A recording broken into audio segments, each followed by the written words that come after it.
Hello, everyone who could join live today. Thank you very much. For those who are just tuning in to watch the recording, thank you also. This is Jillian Duggan from the CMC. I just wanted to quickly say a quick reminder that this session will always be live. For those who are available, can come to the space that's listed in Simon Works or visit My Simon to view the recordings afterwards. The quick reminder that on the 16th, we will be having a hashtag Simon Global live session with Kevin Elger, who will be on site. There's more information in Simon Works for those that are interested in RSVPing. And for those who are online who may be interested in asking questions along the way, you are muted. However, we do have the group chat feature on. Feel free to type in your questions as we go, and JJ will be reading them off and incorporating them into our discussion with Rahul today. So I'm just going to hand it over to JJ and Rahul. Thank you. Well, thank you, Jillian, for such a warm introduction. Thank you, Rahul, for joining us today. We're thrilled, that's the word, to have you with us. Rahul Gupta was the founder of this program last year, and we just want to keep it going. So we're excited to have you as the first guest in our series. A little bit about Rahul, for those who are with us today and for those who are watching the recording. Rahul comes from India. He did a Bachelor's of Science in the Guru Gobind Singh University, and then he did a Master's of Science, which led him to have a very interesting career in India, working as a senior technical and pre-sales analyst, as a team lead for Thought Focus, business strategy manager. And that led him to come to Rochester, New York, and do his MBA here at Simon. So welcome, Rahul. We want to know a little bit more about you. So before we head into the career-specific questions, I would love for you to tell us a bit about your story and how is that journey to Simon? Sure. I think you recapped it pretty well with my professional background and my academics. I did have an interesting career for almost 5 years. Donning different hats and then ending up being confused what I really want to do in life. And that's the time I decided to take a step back and invest my time in an education. And of course, MBA was the natural choice, being in the business-facing roles I've been. Coming to Simon, I had no idea I would come to Simon, to be honest. I didn't even know about the school until I met Julie at one of the outreach events back in India. And she introduced me to a few alums. I had my conversations going on from there. Like the school, like the fact that it had all the elements that I needed. Specifically, it was focused on economics and taking that into a whole analytical aspect. And I decided to sign up for the school. I did my MBA. I started as a general MBA concentration, but I ended up doing it in strategy and pricing. That's what I realized I wanted to do halfway through it. And currently, I'm at Thermo Fisher Scientific, working as a senior pricing analyst. And actually, next week, I finish my 6-month anniversary. Oh, congratulations. Yeah. Must be really exciting to be in the family for 6 months. I've heard that you have been traveling a lot in this role. So why don't we talk a little bit more about which are your current responsibilities as a senior pricing analyst at Thermo Fisher? So I started with a couple of in-house projects in terms of just understanding the various systems and how we do our pricing, what sort of systems are around there. I'm responsible currently for pricing in 2 regions for 2 out of 4 Thermo Fisher's departments, North America and Europe. And my upcoming travel is related to the Europe pricing project. So at start of the year, we kick off this project technically to establish list prices for next year. Sounds too early, but it takes that much time to get through it. So the trip in March that I'm going to Scotland for is to have conversations with the Europe team and make a good baseline when we actually start that project in May and June. That's my current responsibilities here. Those are very, very important responsibilities. You're creating a baseline to price for next year and make sure that you maximize profit. So my next question would be, which are those soft skills in terms of personal skills, and which are those technical skills that are required to comply with all the responsibilities that you have as a senior pricing analyst? Yeah, that's a very good question. So I'll start with the soft skills. And that's what I think. I think nobody needed to me to prove my technical skills coming here. because that was part of my selection into this role. So they knew that I have a good technical base. It was the soft skills which has got me where I am in the first 6 months. And you'll keep hearing from anyone you talk to that the first year in your job is very important to build that confidence, to build that foundation, to build the team's confidence in you. And the soft skills go a long way. And it was made easier for me because just the last week, the team's director summarized it for me that he sees three things in me. So I'm going to use his words. First thing is just the people and the social skills. He thinks I've done a great job in establishing relationships with the internal departments, whether it's marketing, finance. And I think that's where the MBA comes in, because now when I'm talking to a marketing guy or a sales guy or an operations guy, I can talk in their language. I don't sound like an alien that doesn't understand what goes in operations or what goes in sales. And they also like it that, oh, I can come on the same plane and understand them and, even contribute to the discussion at times. Mm-hmm. So that's one.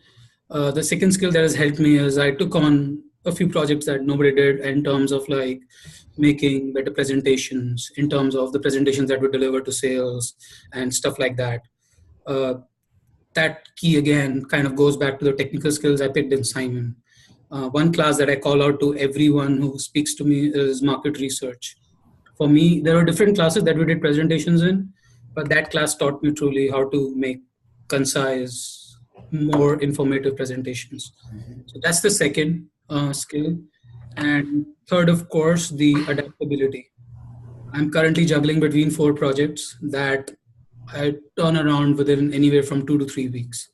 So that multitasking that we learn in school in terms of handling clubs and the part-time work and studies and exams, that comes a long way into what I'm doing right now.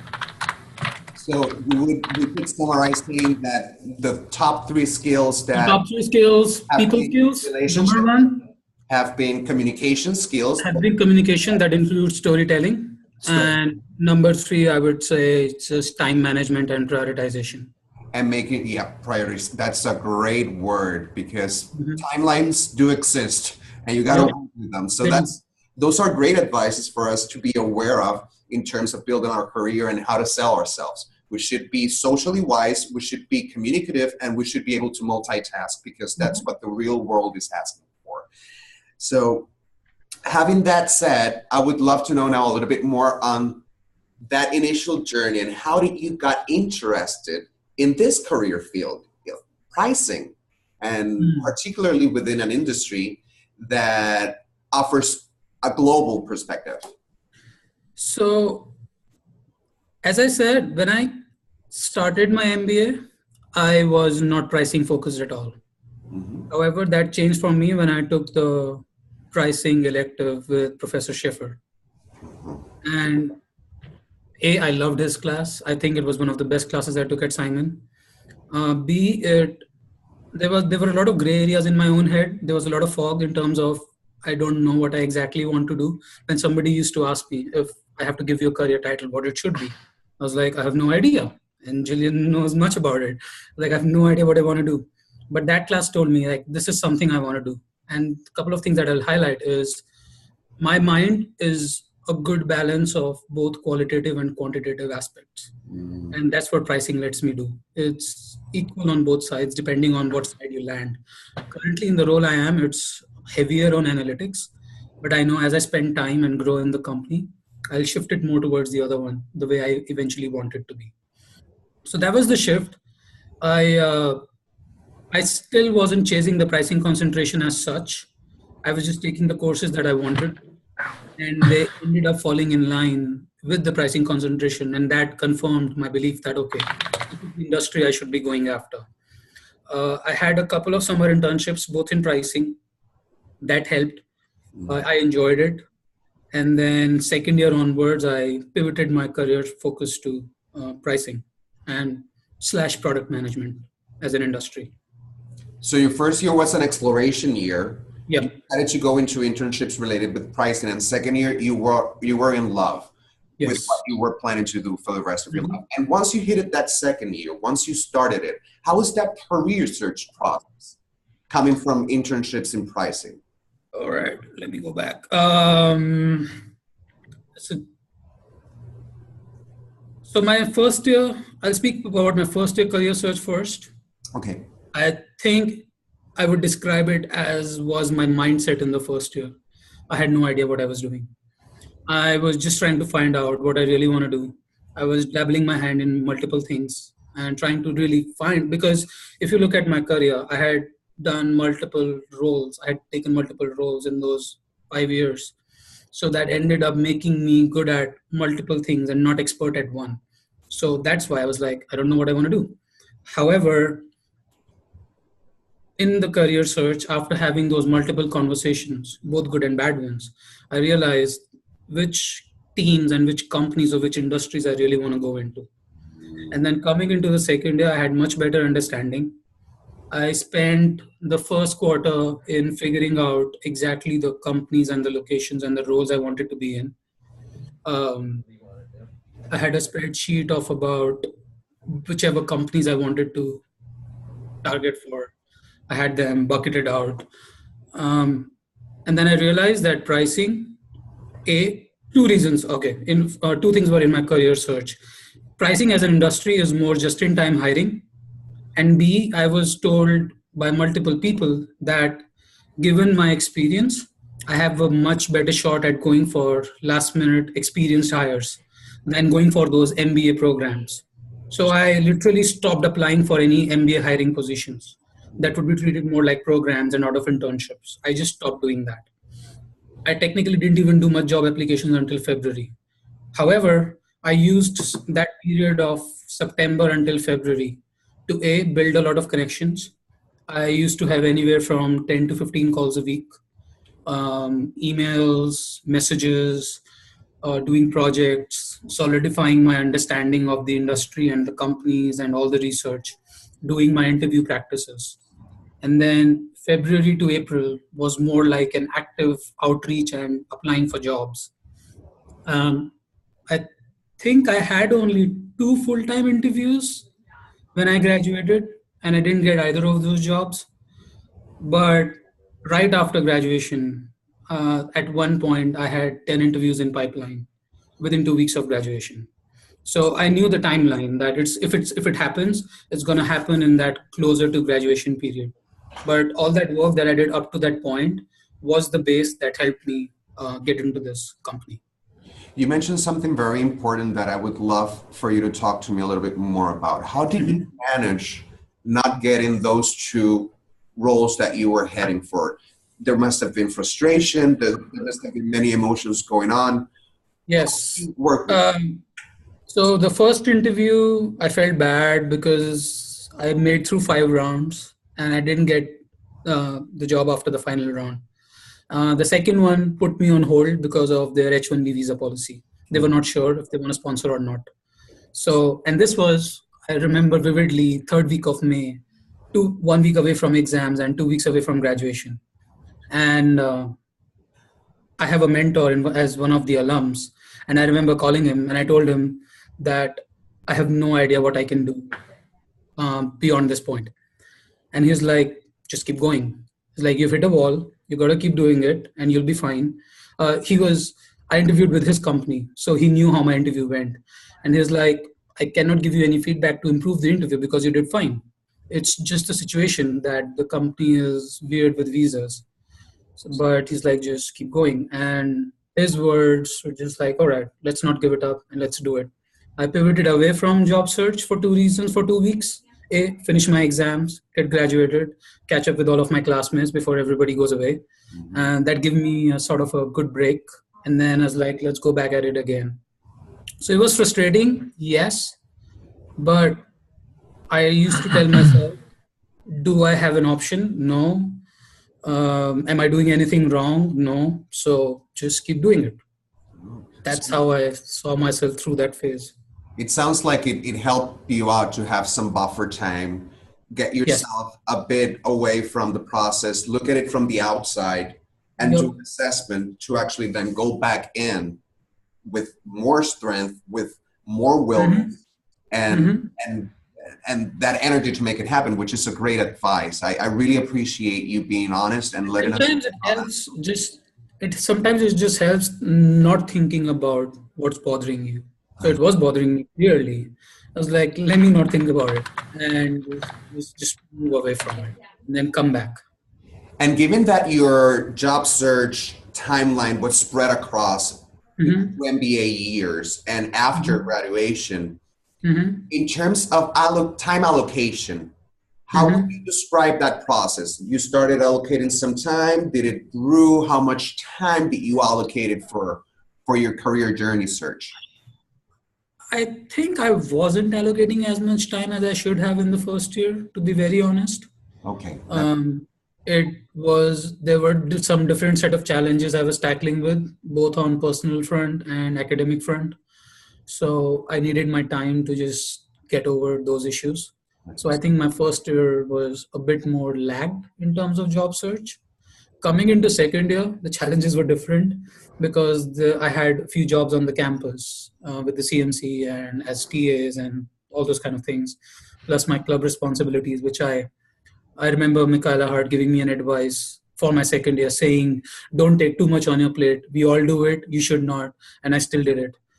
Everybody still does it. We put too many things on our plate that we cannot handle. And that's exactly what happened with me. But however, I adopted a 30-minute rule throughout the second year, which helped me give enough time to my job search. I listened to someone online and they said in a very good way that the problem with us is that we think about our day in chunks of hours at a time. So 1 hour, 2 hour, 3 hour. It's like start thinking 15 and 30 minutes. Right. So I started allocating 15 and 30-minute work windows during the day for the job search and other things. That's what helped me see through it. And spring quarter, I reduced my academic load and just devoted much more time to job search. So it was very helpful for you not to see time as a huge block, but to take advantage of those small spaces in between things that were happening to actually jump into your career search and not lose any time. Yeah, so I used to, for example, type out all my networking emails while watching Netflix during the night and while eating my dinner. So next day, because I had a simple rule not to send any networking emails outside people's working hours. Right. So I would keep all them ready in my inbox, all typed with the names and everything. And just whenever I would find time during the day, whether it's a 5-minute water break or half an hour lunch break, just send those emails out.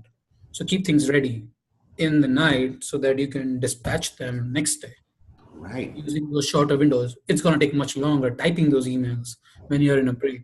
But if you have them ready, it doesn't take that much time. Right. It's just looking for the draft, writing the correct email address, and hitting send. That's it. Hit send right away. Makes sense. I'm going to start doing that. Thank you for that advice. Mm-hmm. I would like to know, given that you have an international background and we have a large international community that we want to give some tools to strengthen their path. Mm-hmm. What did you have to do different from domestic students as an international MBA candidate and eventually MBA graduate to land a position within the pricing landscape in which you're in? What was different? That's a very good question. So I think the first thing to, especially when you're researching for the companies and the roles, is to find out that what is your target position or role that you want to go for. However, given the fact that I'm an outsider, and the fact that, of course, the first preference is going to be given to local candidates if they have the skills. So what can I do next is the most important question. The chances of me landing into my perfect job right away are probably less. However, and this advice came from another alum, that sometimes it's more important to understand the path and then see that if you cannot go to that position directly, if you can go 2 miles before that and start from there and then eventually make it. I was okay with that fact. Some people are not. I remember having conversations with my classmates and they were like, no, we don't want to start somewhere else. I was like, okay, but I was fine with that. So say, for example, right now I want to become a consultant. would somebody have hired me a consultant right away? Maybe or maybe not, because they might want to hire more experienced people or people who are local because they have more local industry experience. And that's the truth. As a consultant, you want people who understand the local dynamics better. And to be honest, we don't. We don't understand the US dynamics as good as a local candidate, right? So you got to start early, spend that time, prove yourself, build that knowledge, and then eventually make your way. Will I be a consultant in a few years? Yes, of course I will be. How long will that take? Nobody knows, right? It could be 2 years, it could be next year. But the most important thing for me was actually two things. That A, am I on the right path? And I'll quote Ronnie Tao for this. That's what exactly his words. And B, am I working with a team that will help me go on that path? And the reason I say that, many alums that I talk to would tell me this, that it's very important to know the team that you're going to be working with. And I'm like, how can you even judge in 5 minutes by talking to someone whether you want to work with them or not, or whether it's a good growing team or not? However, and I probably still can't explain it if I have to. It's just hard to explain it. You have to go through it. But as I was going through my interviews, the Thermo Fisher team really made me feel that, yes, I can work with these people. I can see myself growing with these people. And I can see myself having fun at work with these people. That's how I evaluated my multiple job offers and made a decision to go with this company. That seems a very interesting process, which what I got was that you first set yourself apart by differentiating yourself from domestic candidates, looking at, okay, they have this characteristics, which are the characteristics that I have that they don't? Yep. Started into a process of delving deeper into the industries to get those insights on how things work out in the USA. You learn from your teams as a third component, and you were really aware on how could you evolve by working in that team. Yep. Which makes sense, because when you are sharing time with others, there is a quid pro quo. There is an exchange in which experience and knowledge are being transferred. So it's very good that you mentioned it, for us to have it not under the radar, but on top of the radar, that it's peer learning what drives us forward. And something that you actually mentioned, it's the fact that it's going to be, this position is going to be for a couple of years, maybe for the rest of your life, but that's a journey and nobody really knows it. So the important thing is finding a place where you feel you can thrive in, so that your career has the right first push to keep on going forward. And I would love to see you in less than 2 years become a consultant and coming back to let us know how it worked out, and how after you have an experience, you can build on those skills to make a stronger comeback into the job search field. So thank you very much for that, Rahul. Just to add to that, while trying to figure out that value proposition, is like, okay, what's special in me that somebody should hire me over X person X, right? And my mentor gave me a question to work on, and I'll just say the exact words. Give me 5 reasons I should hire you over XYZ and pay you at least 50% more than that. If you're able to give me those 5 reasons, I'll hire you right away. And that's the question I answered for myself. And that helped me truly understand that what distinguishes me from others, and then kind of pivot that into finding roles and companies that would appreciate those 5 reasons. Let's talk a little bit more about those 5 reasons and how can they be spinned to help out in a sponsorship process. Yeah. So the reason I will not give the specific 5 reasons, because I want everybody to go and find it for themselves. Sometimes it's easier to just jump onto ideas, and I feel like everybody should answer it for themselves. However, when I found out that, so I'll take one as an example. I realized after a lot of self-thinking that you can find a lot of people who are good at like the technical skills that these jobs require. So who are good in analytics, like the MS students, for example, they have way better analytical skills than I do, right? And then there are people who are more experienced than me, or who have done only business roles all their life, and they are good at the business side much better than I am, right? So if I'm going to go for purely analytical roles or purely business roles, and just let's do a simple math problem. My competition is going to be way much higher in those two spheres. However, I realized that my value proposition was that I was equally good at both. And that's one segment where the supply is very low. And that's what I realized after answering those questions. So I was like, let me find the roles which require me to be good at both, and then which would expect leverage my MBA and help me leverage that, and saying, hey, I have a business degree now. I have done business roles in past. I have done technical roles in past, and I can really fit into an industry where you need both. That limited my options, but it's like having a quality over quantity aspect. I had lesser companies, I had lesser roles I could target, but people could now clearly see my value proposition because I was targeting the right sphere. I was in the right space. Technically, I was in my zone where my skills were important, where it's a two-way relationship, right?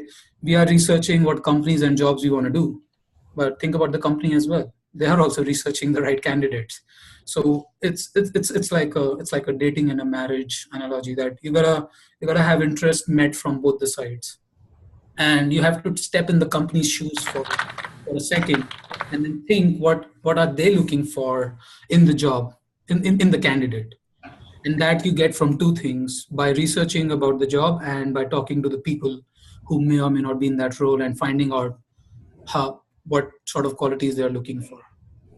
So you would say that two resources that helped you were, besides differentiating yourself, networking with candidates that were in a similar role to perhaps learn from their experience. Yeah, and just that, and I think what was super critical for me, that I had about 3 alums from our school who were kind of my sounding board, and I had them for different reasons, and I had them with me throughout the process, and I still touch base with them, not as frequently, but we still exchange like, okay, what's happening, what's new. We do talk about it, but it helped. The reason being that I don't have to explain myself again and again to every person I talk to. They know me, they understand my background, they have seen me over the last 6 months, they know how I think, they know the things I struggle on, and just going back to them for advice and guidance and improvement again and again was easier, I felt, relatively. How did these mentors came into your life? Was it through this? Was it a personal networking of effort? How did they become part of your life? So one of them was introduced to me by Mark Sullivan at CNC. He had a similar background. He was on a similar journey, and he just truly became my sounding board. He gave me some harsh feedback at times. He gave me some points to work on at times. He would tell me about different industries. He would first ask me about, okay, what do you think about this company and job would entail for you? And then he would give me his perspective of how he sees it. So that helped in terms of getting an external picture of what truly the industry wants. And the couple of others were from my personal networking. One of them was the most interesting story I can ever tell is while I was on the pricing trek in first year in Boston, I ran into him outside a Starbucks at a traffic signal. He was on his way back from work. We were off the company visit, so I was just walking around exploring the city, and he saw my Simon name tag on the suit. And he's like, oh, you're from Simon. And I was like, yes, I am. And I figured out that he was a 2008 alum who works at BCG. And we just exchanged phone numbers. We had a coffee. He was kind enough to have a coffee, even though it was Friday evening and he was heading back home. And we just stayed in touch. And he became my constant sounding board since then. I used to check in with him almost every week. He used to help me with my case preps and interview preps, behavioral questions, everything. That sounds amazing. That sounds like you actually invested time in building a relationship. It's not that you were looking into what can you give me.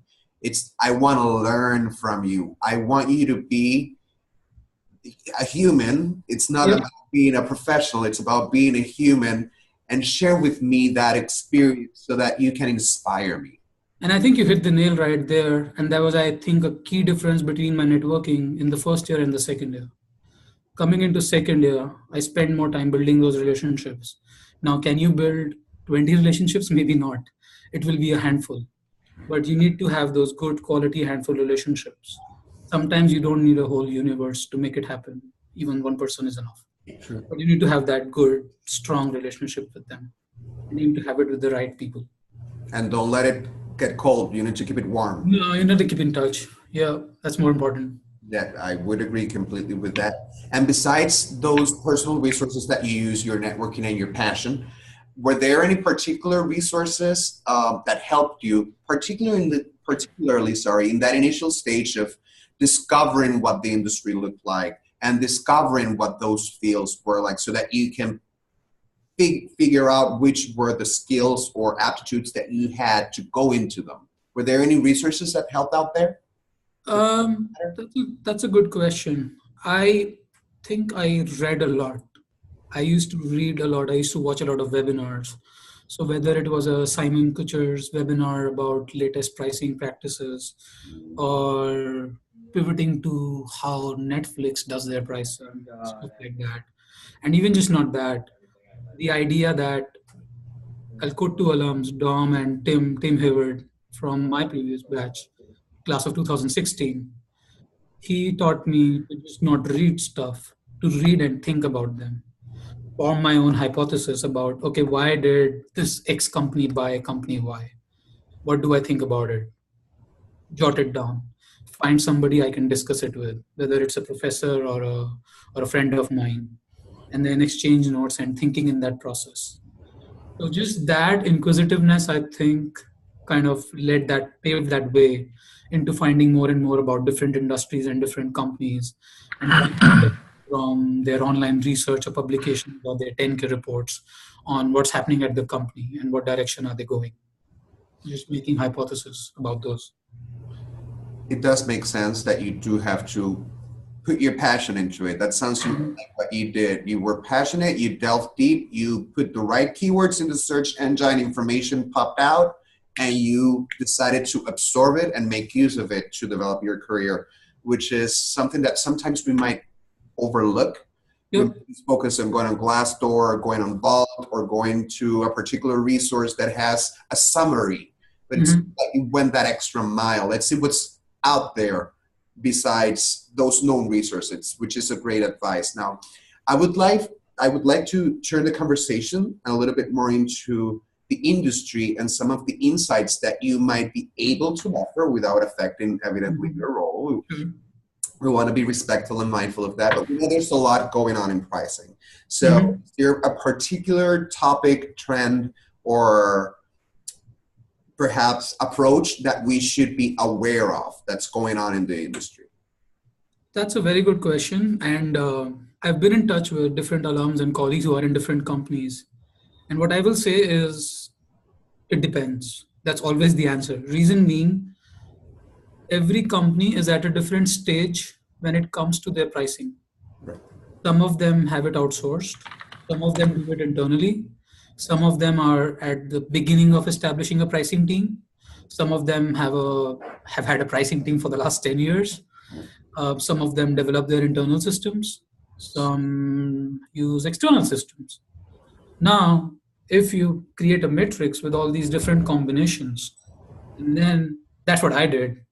It's like, okay, different companies are doing these different things. This is where they are in their pricing journey per se. And then talking to people in those companies and finding out what exactly are they doing about those things. And then say, for example, if I won't name any company, but if company XYZ already uses external systems, and I did have an offer with them, but do I want to go with them? Maybe not, because all I would be doing in that job is feed my inputs in a system, get a price recommendation, and convey it to the client. Do I really want to do that? No. That's not challenging. I want to be part of creating those different strategies and models that you do for pricing. So one thing that was clear for me, that I want to go for companies that create their tools in-house, because that's where you're going to explore different strategies, think about which ones are the right ones, and then build those from scratch. That was my first check in terms of how do I want to go about which company, which sphere do I want to land in. And as I said, all the companies are doing different things. They are at different milestones in their pricing journey. Thermo Fisher, Parker are considered very advanced in their pricing journey. Thermo Fisher uses all in-house tools. We don't use any external tools whatsoever. All the algorithms are inbuilt. So that's the best part because we observe what's happening, we'll read what's happening, we'll think, and then we'll test out, okay, does this work? Does this work? 6 months into the job, and I have already created two models, which are considered my babies in the company now. And the whole team is planning to use it eventually. I created them for one project, but so the way our team is structured is we have 30 people in Pittsburgh and 10 people here in Carlsbad. And I should talk about a little about the team actually at this point, and it'll give you insights on how the company works. So we are Thermo Fisher global corporate pricing team. So Thermo Fisher has local pricing teams in each location. And then there's us, which is the global team. So we technically help all those local teams work on their prices throughout the year.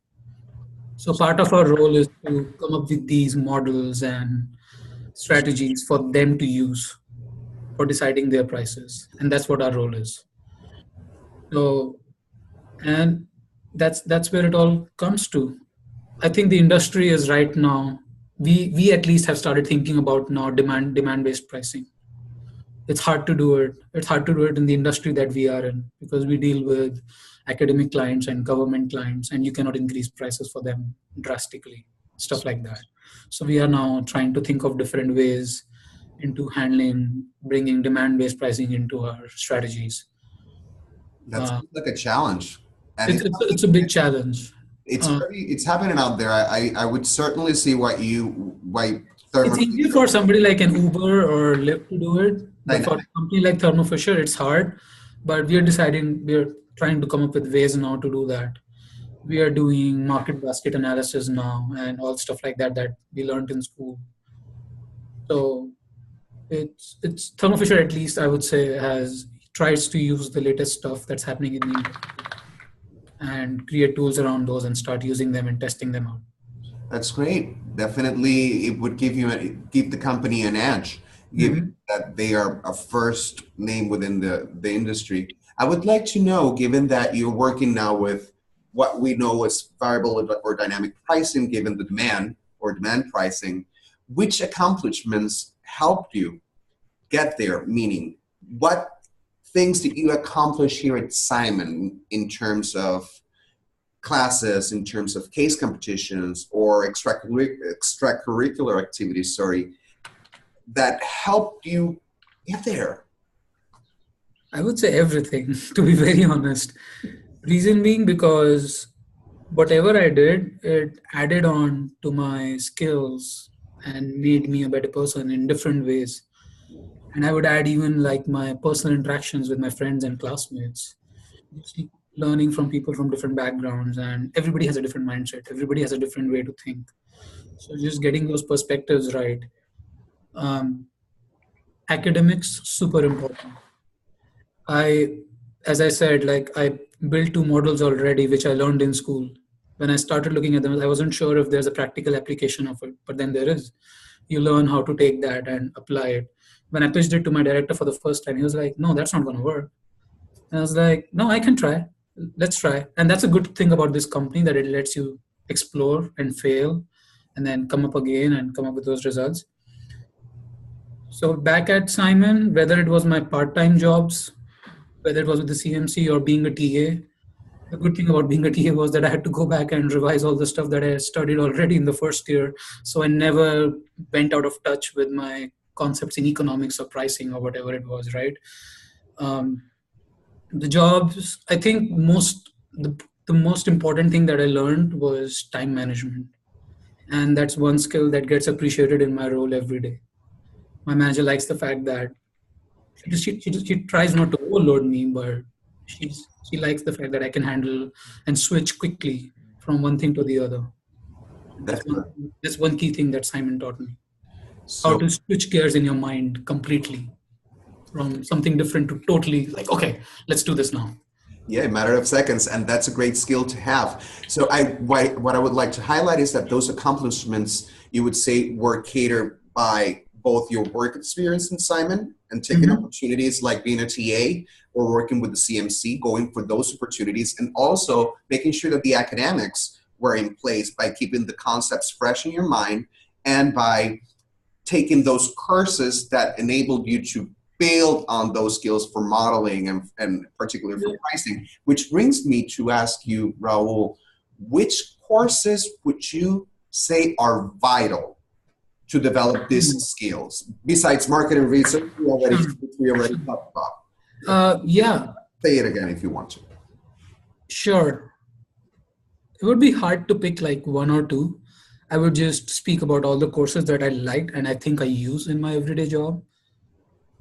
For example, economics was very important for me, and whatever I learned from it, it was the business modeling in the first year. These are the core classes that I talk about. And in terms of my electives, I think pricing I already spoke about. It was very important for me. Market research, business analytics with Professor Devan. That was hands down probably one of the best classes I've taken at Simon. He really teaches you different tools and how to think and how to build those models in the right sense. Even for anybody who's going to be in even like a slightly technical role should take his class. Second year, I'm trying to think. Oh, negotiations. That was again one of my top classes with Professor Oliveri and Mattison. That class is, I think Simon should have more classes like those, to be very honest. It was not technical at all. It was not analytical at all. And it was one of the most fun classes I've taken. I learned a lot from him and from both the professors. And I mean, we do all negotiate every day, no matter what you're doing, whether it's your personal or professional life. That class was critical. And in terms of coming back to skills here, I would add, I think that covers it all. Oh, one class that I think made me sort of stand out in my first 6 months here was surprisingly financial statement analysis. Oh, FSA. FSA with Professor Wosley. And the reason I talk about that class is when I met an alum at the start of the second year, I just asked her, so she's in a marketing role and I was on a sort of a marketing/pricing track. So I asked her that if she could go back to Simon and do it all over again, is there anything she would do differently? And she said, I would take a couple more finance courses because as marketing professionals, we tend to focus, I think, way too much on the marketing side. And trust me, finance is really important to understand no matter where you are.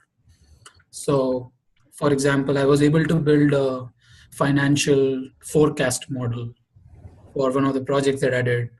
And my manager was happily surprised that I could build actually a good forecast because he had a background in M&A.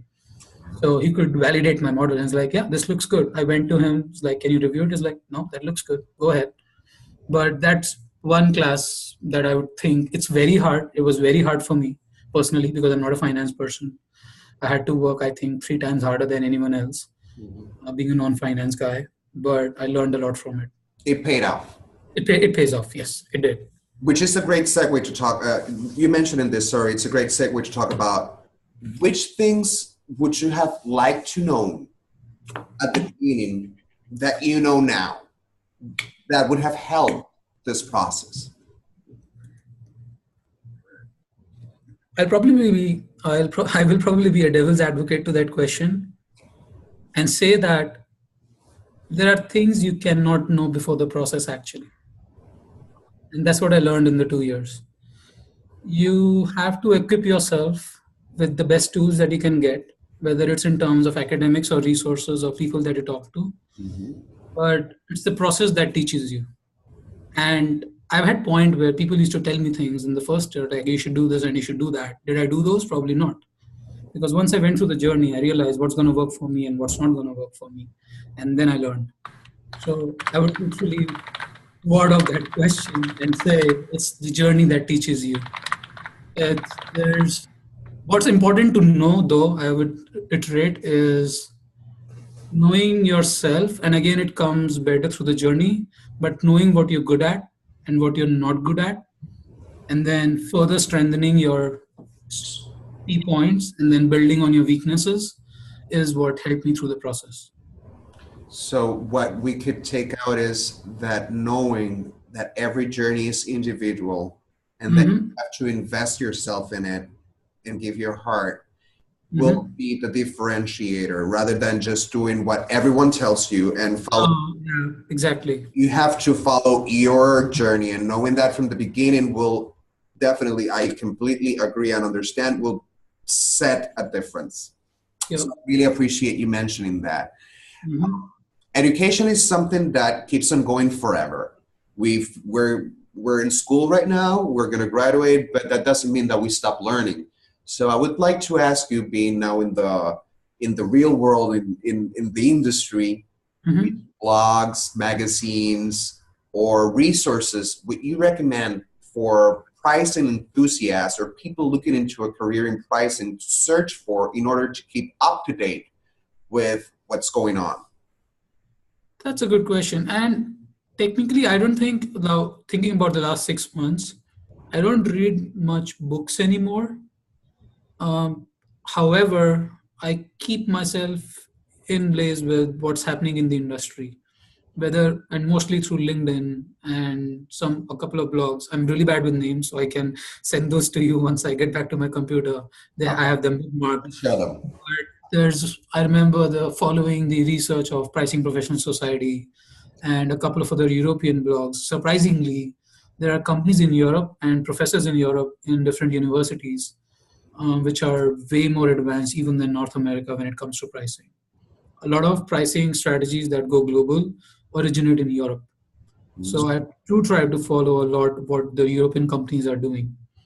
And it helps because we have a big European team too, and I'm handling the European pricing. So it helps knowing how they're thinking about their pricing.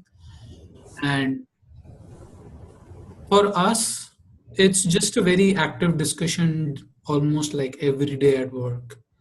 If any of us finds an interesting article somewhere, and it doesn't have to be related with a pricing company, it could be Tesla, it could be Amazon doing something, and then we just discuss it over lunch. It's like, okay, what do you think about it? Could we apply this?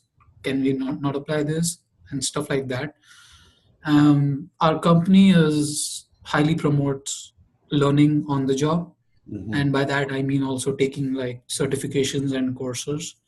So we have a budget every year that we can use for studies, if I want to do further studies. And there are a couple of online pricing and analytic websites that our company pays the subscription for, that we can go in and do online courses anytime. And even Thermo Fisher University spends a lot of time on creating courses around different areas, including pricing, where you can just go and say if you want to learn something about demand-based pricing and you don't want to trust online resources, they have something on the internal university as well. Then you can take a course in. That's great. That's a great resource. And I'm very happy that you got the opportunity to have a company that supports you in that continuous education path, because things change continuously. And if you just if we let ourselves lose, we're going to get outdated.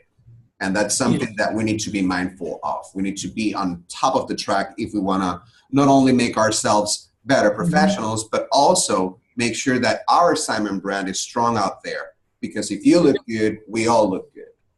So it's very important. Is there anything else that you would like to let us know? Any advice, any particular insight that you would like to share?